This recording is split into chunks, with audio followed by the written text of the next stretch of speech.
자, 이제 슬슬 코스피가 바닥에 근접했다라는 얘기들 나오고 있죠. 아, 정말 그놈의 바닥 근접, 바닥 신호. 뭐 저희 계속 얘기를 나누고 있습니다만 이번엔 정말 진짜 바닥일지 한번 고민해 보도록 하겠습니다. 시장에 대해서 저희 굉장히 잘 알기 쉽게 얘기해 주실 이분 박재영 스페셜 오늘도 모셨습니다. 한국투자증권의 박재영 차장입니다. 어서 오십시오. 안녕하십니까. 차장님, 보통 시장이 화랑일 때 다들 뭐 책도 쓰고 뭐 주식 투자 권유도 하고 하는데 이렇게 어려울 때 책을 내셔서 예, 오히려 또 더 도움이 될 것 같기도 하고 스스로도 공부 더 많이 하셨을 것 같기도 하고 그래요. 어려울 때 공부를 해야 진짜 실력이 늘고요. 다 이제 장 좋을 때 그때 공부하시는데 그때는 사실 큰 도움은 안 돼요. 시장이 올라가기 때문에 자기 실력 잘 모르거든요. 근데 이렇게 사실 주식은 제일 공부 많이 할 때가 언제인 줄 아세요? 어려울 때? 물렸을 때. 물렸을 때. 그때 그 종목에 대해서 제일 많이 알더라고요. 물린 그래요? 종목에 대해서 맞아요. 전문가가 됩니다. 팔 수는 없으니까 이거 도대체 언제 오르나. 그래서 저는 사실 지금 책을 내신 걸 보니까 코스피 바닥에 근접했다고 사실 보시나? 이게 보통 매사기가 아닌데 시쳇말로라는 생각했습니다. 역사적 최저치라고 하는데 최저 수준에 근접을 했다고 하는데 위기가 어디까지 반영된 건지. 일단 제가 사실 4월부터 이 코너, 이 방송에 나왔고 맞습니다. 5월부터 좀 나쁜 얘기를 계속 해왔어요. 소비 줄이자고 제일 먼저 말씀하셨어요. 인플레이션 왔을 때 소비 줄이자라고 그때 뭐 부모님 여행 보내주시고 그랬을 때 그때 이제 인플레이션이 화두였고 제가 5월부터는 그런 말씀을 드렸습니다. 인플레이션 이야기할 때 경기 침체가 올 것 같다. 그때 이제 뭐 경기 침체에 대해서 이야기 잘 안 할 때였는데 경기 침체에 대해서 이야기를 드렸고 6월부터는 경기 침체를 반영하면서 주가가 하락을 했습니다. 이제 안 좋을 때 좋은 상상을 하는 게 저는 중요하다라고 생각을 하거든요. 그 다음을 계획을 해야 되니까. 지금 밖에 비가 굉장히 많이 오고 있어요. 어떠세요? 비 오는 거? 뭐 사실 귀찮죠. 아, 그러세요? 낭만이고 뭐 귀찮아 죽겠어요, 진짜. 저는 굉장히 기분 좋게 음악 들으면서. 아, 그러십니까? 차 운전해서 저를 이렇게 만드시면 어떡합니까? 비가 오는 게 저는 굉장히 반갑더라고요. 작년에 비가 많이 안 왔었잖아요. 그런 것도 있었고 비가 오면서 들었던 생각은 농사 잘 되겠구나. 지금 시장에서 가장 걱정하고 있는 게 유가는 어떻게 해서든 잡을 수 있습니다. 땅 파서 기름 캐내면 되거든요. 근데 제가 지난달에 말씀드린 게 농사는 그렇지 않거든요. 농사는 파종 시기를 놓쳐버리면 그냥 끝인 거예요. 그 다음에 뭐가 좋든 어떻게 할 수가 없습니다. 그래서 지금 뭐 브라질 쪽에도 농사가 잘 안 된다, 뭐 가뭄이 온다, 인도가 얼마 전까지 폭염 50도까지 올라갔었잖아요. 기후 문제로 인플레이션 이게 곡물발 인플레이션을 잡기 어려운 상황인데 전쟁이 끝나도 그럴 수 있다라는 이야기를 했는데 비가 오니까 그 위험은 조금 사라지는 게 아닌가? 그런 생각 좀 했었거든요.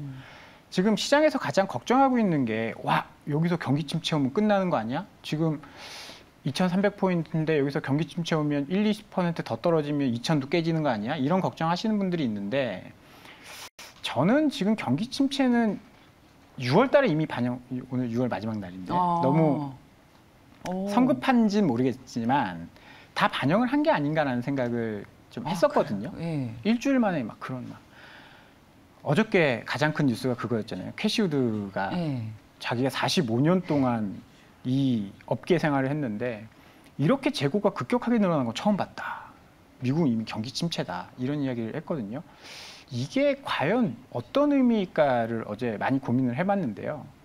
이미 시장에 다 반영됐다라고 저는 그런 생각을 했습니다. 왜냐하면 지금 파월 의장 빼놓고는 모두 다 경기 침체를 이야기하고 있거든요.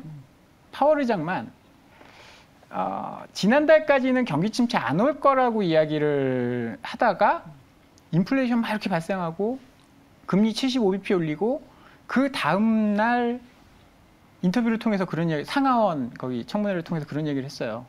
혹시 올지도 모르겠다. 그러면 속으로는 생각하고 있었다라는 거거든요. 왜냐하면 연준에서 그런 이야기를 해버리면 그럼 기정사실화돼 버립니다. 이게 항상 말씀을 드리는 이야기지만 주식이라는 거는 자연과학이 아니에요. 자연과학은 뭐 더하기 뭐는 뭐다. 뭐가 이렇게 되면 딱 떨어진다고 딱 떨어지죠. 숫자로. 그런데 이 경제라는 건 사회과학이기 때문에 그렇게 뭔가 몰고 가면 진짜 그렇게 돼버리는 거예요. 사회과학 답 없는데. 그렇죠. 답이 저희 없죠. 사회과학 전공자인데 이거. 저도 문과 출신이에요. 논리만 많고 말만 답이 많고 없습니다. 답이 없어요. 그래서 그쪽으로 몰아가면 예. 그렇게 되는 거라서 파월 예. 회장은 그걸 입 밖에 낼 수 없는 위치에 있는 사람이에요. 예. 그런데 저는 어디가 바닥이냐라고 뭐 뒤에 말씀드리겠지만 파월 회장이 인정하고 나면 저는 그게 바닥이라고 봐요. 이미 시장은 그 반영을 했고 바닥이기 때문에 그 다음 단계는 뭐냐? 반등이라고 보거든요. 제가 지난주, 지지난주에 그런 이야기를 했어요. 이익 추정치가 떨어지고 있다. 맞아요. 삼성전자 이익 추정치가 떨어지기 때문에 네. 지금 PER 10배가 저점이라고 이야기하잖아요. 네. 저평가라고 이야기하잖아요. 네. 저평가가 아닐 수도 있다. 그렇죠. 왜? 지금 이익 추정치가 올해 193조인데 193조를 반영하면 PER 10배 미만이니까 저평가가 맞는데 193조 아니면 어쩔 건데. 이런 이야기를 드렸거든요. 예, 예. 그러면 그 추정치가 낮아지고 있는데 어디까지 낮아질 것이냐가 굉장히 지금 중요한 시점인데 오늘 메리츠증권에서 그런 보고서가 나왔어요. 네. 지금 경기 침체나 이런 것을 좀 반영한 지수다. 아, 그렇군요. 논리적으로 말씀을 드리면 지금 지금 PBR이 1배 밑으로 내려왔거든요. 그걸 이제 ROE로 치환을 해서 계산을 해보면 ROE가 8%대 밑으로 떨어져 있는 상황입니다. 평균적으로 이제 10% 정도? ROE는 자기 자본이익률. 내가 회사를 만들 때 빌린 돈 말고. 빌린 돈 말고 자기 돈 가지고 네, 얼마를 벌어들이냐 이거거든요. 그럼 내가 100만 원을 투자를 해서 1년에 10만 원을 벌면 ROE가 10%인 거예요. 우리나라가 지금 10%에서 뭐 11, 12, 얼마 전까지 뭐 12%까지 왔는데 지금 밸류에이션으로 보면 역사적 저점이 8%, 평균적으로 8% 밑으로 떨어진 거는 코로나 팬데믹 때 이제 그 수준을 아니고는 지금 가장 저평가되어 있는 밸류에이션 수준이고 그러면 이제 따져볼 거는 그래 ROE를 10% 낼 수 있겠어? 8% 낼 수 있겠어? 이건데 그럼 이익 추정치 이익을 봐야 되는 거거든요. 올해 우리나라의 이익 추정치가 애널리스트가 아직 이제 하향 조정하지 않은 걸로 193조 번다라고 전망을 하고 있거든요. 그럼 이게 어디까지 떨어지느냐가 관건이 되는 겁니다. 지금은. 그러면 시장은 이걸 어디까지 반영했느냐? 정말 최악의 지금 그 경제 상황을 가장 최악으로 반영한다면 과거에 어떤 시기를 좀 생각하실 수 있겠어요? 최악의 경제 상황이요. 뭐 국내에서요, 아니면 해외에서요? 전 세계적으로. 금융위기. 그렇죠. 가장 금융위기죠. 최근에는 금융위기를 제외하고 가장 추정치를 많이 이제 하향 조정했어요. 업종별로 최악으로 조정했을 때 그거를 이제 반영한 이익 추정치가 146조 정도 돼요. 146조 정도, 143조입니다. 그러면 우리나라 이익이 193조에서 143조까지 떨어지면 코스피는 그때 어느 정도에서 움직였느냐? 2017년도에 코스피의 영업이익이 한 137조 정도 됐었거든요. 그때 코스피가 2,000에서 2,500까지 움직였습니다. 변동성이 굉장히 컸네요. 변동성이 컸지만 그 중간값을 대입해 보면 지금 주가는 비슷하다는 거예요. 예. 그러면 이익 추정치가 143조까지 떨어지더라도 지금 주가는 그 바운더리에서 움직인다는 거예요. 2,000에서 2,500 사이에. 그럼 지금 2,300포인트대잖아요. 거의 다 온 겁니다. 이익 추정치를 최악은 아니죠. 금융위기 제외하고 가정을 한 지금 수준까지 내려와 있는 거기 때문에 이익 추정치가 내려간다라고 하더라도 지금 여기서 주가가 더 떨어진다라고 보기 어려운 수준까지 왔다라는 거죠. 그렇군요. 네. 근데 저희가 그때도 얘기했습니다만 만약에 이익 추정치를 실제로 이제 슬슬 내놓을 거고 2분기부터 하향 조정하는 그 보고서들이 계속 나오고 실제로 그게 반영이 되면 낮아진 주가 수준을 또 그만큼 설명할 수 있는 밸류에이션이 그 수준까지 온 거다라는 거죠. 근데 더 떨어지지는 않겠다라는 것입니까? 정말 최악의 가정을 할 수도 있는 상황이에요. 그래서 저는 지금 전쟁이 안 끝나니까. 뭐 전쟁도 그렇고 그럴 수가 있습니다. 이익 추정치가 하향 조정되면서 지금 경기가 안 좋아지고 있잖아요. 그러면서 기업이 망해버린다. 이익 추정치가 하향 조정되는 거에서 그치지 않고 거기서 못 버티고 망해버린다. 그럴 가능성도 있습니다. 지금 모든 것을 가정한 건 아니고 모든 것을 반영한 건 아니고 사실 제가 지난주에 그런 얘기 인플레이션이 가고 경기 침체가 왔다. 더 강한 빌런이 왔다. 그런 말씀을 드렸잖아요. 경기 침체보다 더 강한 빌런은 있긴 있죠. 아까 이야기한 것처럼 금융위기가 뭐예요? 시스템 위기 아닙니까? 은행이 망하고 이제 아니, 그런 붕괴. 수준까지 간다 그러면 추가적으로 하락할 수 있습니다. 예. 근데 이제 그거를 가정하기에는 시스템 위기는 아니죠. 지금 예. 시스템 위기까지 가정할 필요는 없을 것 같고 그런데 이제 투자자들은 그걸 염두에 두고 있어야 된다는 거죠. 그러면 그 시스템 위기가 오는지 안 오는지를 확인할 수 있는 건 뭐냐. 그것도 알고 계셔야 되잖아요. 올지 안 올지 모르지만 혹시나 내가 이제 교통사고가 잘 안 나지만 혹시나 교통사고 나면 어떻게 해야 돼? 그런 것들 위기 대응 체계는 다 알고 있어야 되잖아요. 고속도로에서 교통사고 나면 어떻게 됩니까? 멈춰서 트렁크 열고 위험 뭐 깜빡이 켜고 고속도로 밖으로 나가고 이런 것들은 알고 계셔야 되잖아요. 지금 문제가 되는 건 이런 것들을 시장에서 어느 정도 반영을 시켜가고 있다라는 겁니다. 그걸 어디서 확인하느냐? 하이힐드 스프레드라는 게 있어요. 하이힐드 스프레드라는 거는 우리가 이제 누군가에게 돈을 빌릴 때 은행이 신용도가 높은 사람한테는 이자를 조금만 받잖아요. 예. 뭐 근데 직업이 없는 뭐 그런 사람들은 빌려주지도 않겠지만 빌려준다 그러면 예. 어떻게 하죠? 그래서 제2, 제3금융권으로 가면 네. 금리가 높은 거죠. 이자가 높아지죠. 예. 그 높아지는 폭을 이제 스프레드로 계산해 놓은 게 하이힐드 예. 스프레드입니다. 약간 위험한 채권들의 가상금리를 이야기하는 거죠. 안타깝게도 그게 좀 올라가고 있어요. 왜냐하면 시스템 리스크를 전혀 고려 안 할 수는 없거든요. 그렇군요. 경기 침체가 온다라고 하니까. 근데 그렇게 돼버렸을 때는 지금 보시는 게 이제 하이힐드 스프레드인데 저 바짝 솟아 있는 거 보이시죠? 아유. 저 중간에. 예. 저건 이제 팬데믹 때. 예. 그때는 이제 다 망한다라고 이야기를 했었어요. 그래서 저렇게 올라갔는데 최근에 저게 연준이 돈을 풀면서 연준이 그때 코로나 때 그런 이야기 했잖아요. 다 나한테 와. 예. 내가 돈 다 빌려줄게. 예. 다 막아줄게.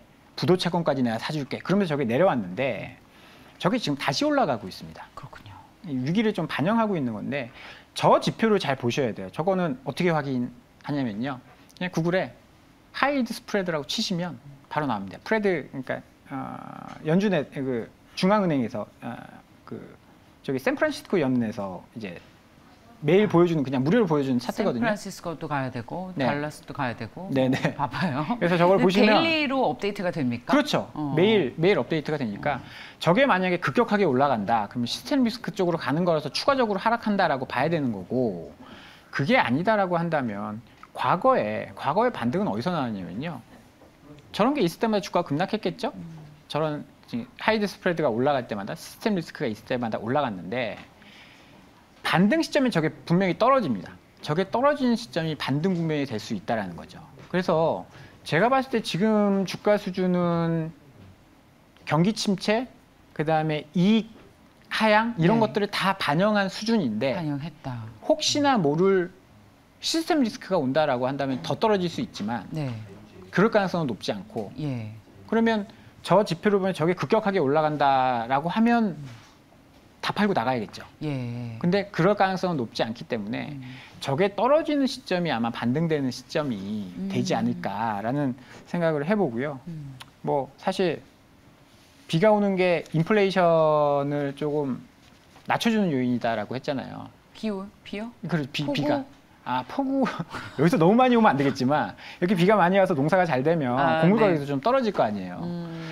지금 유가 부분을 좀 제외하면 원자재 가격들이 많이 떨어지고 있습니다. 그래서 지금 반등이 언제 오나 이런 것들 고민하시는 분들 되게 많으실 텐데 네. 반등이 언제 오느냐는 아마 이제 하반기에 인플레이션이 좀 완화되고 예전에 이제 1950년대 이후부터 경기 침체가 10번 정도 있었어요. 없었던 건 아니거든요. 우리가 기억나는 것만 정말 그 뭐죠?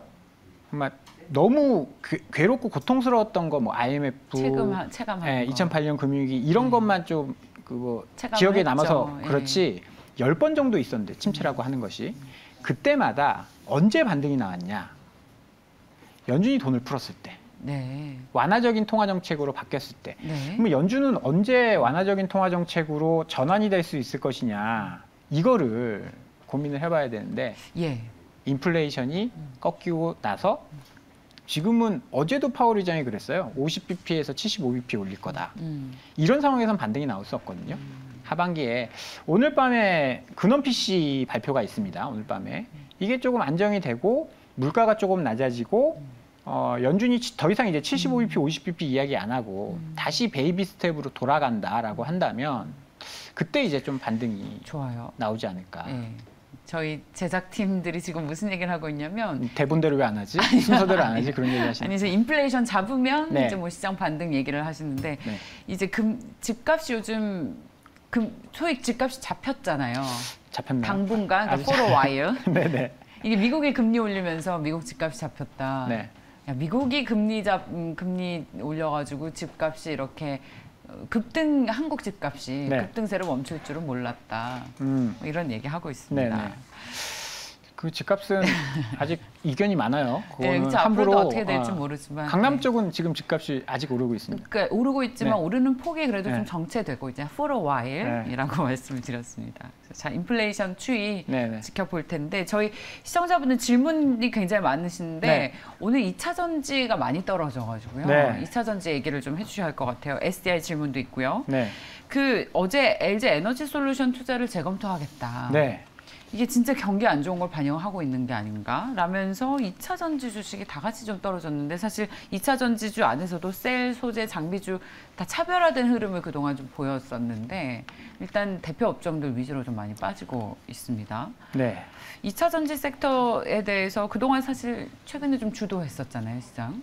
그래서 저는 지금 좀 걱정스럽고 조심해야 된다라는 의견을 이제 어제부터 드리고 있거든요. 네. 어제부터. 네. 2차 전지요? 네, 어제 약간 저는 쇼킹했어요. 그 전에 2차 전지가 한번 급락한 적이 있었는데 이거는 제가 봤을 때는 약간 반대 매매가 나오면서 이제 나쁜 것들 이제 메꾸려고 좋은 거 팔아가지고 현금을 마련하기 위해서 좀 조정을 받았었던 거고 네. 어제는 그런 움직임보다는 LG 에너지 솔루션 문제가 조금 있었던 것 같아요. 그것 때문에 투자 심리가 좀 꺾인 것이 아닌가라는 생각이 좀 들거든요. 어제 LG 에너지 솔루션이 미국 공장 증설 재검토 이야기가 나왔어요. 안 한다라는 건 아니고 LG 에너지 솔루션이 미국에 6조 5천억 투자를 한다라고 하는데 그 중에 이제 하나 애리조나 공장 이게 1조 7천억 규모거든요. 그러니까 뭐 전체 재검토하는 것도 아니고 아주 극히 일부를 재검토한다라는 이야기가 나왔습니다. 이게 뭘 의미할까를 한번 좀 생각을 해보면 예. 지금 대기업조차도 경기 침체를 반영해서 투자를 조금 줄이는 게 아닌가. 지금 가장 요새 화두가 되는 게 테슬라잖아요. 네. 어저께- 감원하는 거. 네, 어저께도 또 일반 사람 직원 한 번 감원했다가 어저께는 자율주행과 관련된 인원 200명이나 감원을 했다라고 해요. 계속 성장하는 기업이잖아요. 계속 성장하는 기업이 인력을 감원했다? 이건 무슨 얘기일까요? 앨런 머스크가 계속 주장하고 있는 게 경기 침체 온다였어요. 파월이랑 맨날 트위터로 싸우면서 난 올 것 같은데? 나는 줄일 건데? 사람도 자를 건데? 이러고 있었거든요. 아, 약 올라요. 근데 그 네. 사람이 그냥 보통 사람이 아닙니다. 네. 제가 경기 침체 올 것 같아요 라고 이야기하는 것과 굉장히 다른 파급력이 있는 사람이에요. 전 세계에서 가장 성장하는 기업의 오너가 그런 이야기를 했다라는 것은 굉장히 심각하게 생각하고 있다라는 거고 그러면 테슬라가 감원해서 성장을 조금 줄이고 그 밑단에 있는 LG 에너지 솔루션도 공장 한번 재검토해 볼게요. 그럼 밑으로 내려갈수록 충격은 더 커지거든요. 채찍 효과라고 들어보셨어요? 이렇게 해서 한번 뭔가를 여기서 조금 움직였는데 채찍의 끝은 굉장히 크게 움직이지 않습니까? 네. 그래서 뒷단으로 갈수록 영향을 많이 받을 수 있다라는 거고요. 문제는 그 뒷단으로 갔었던 소재 기업들이 주가가 너무 많이 올랐다라는 거예요. 네.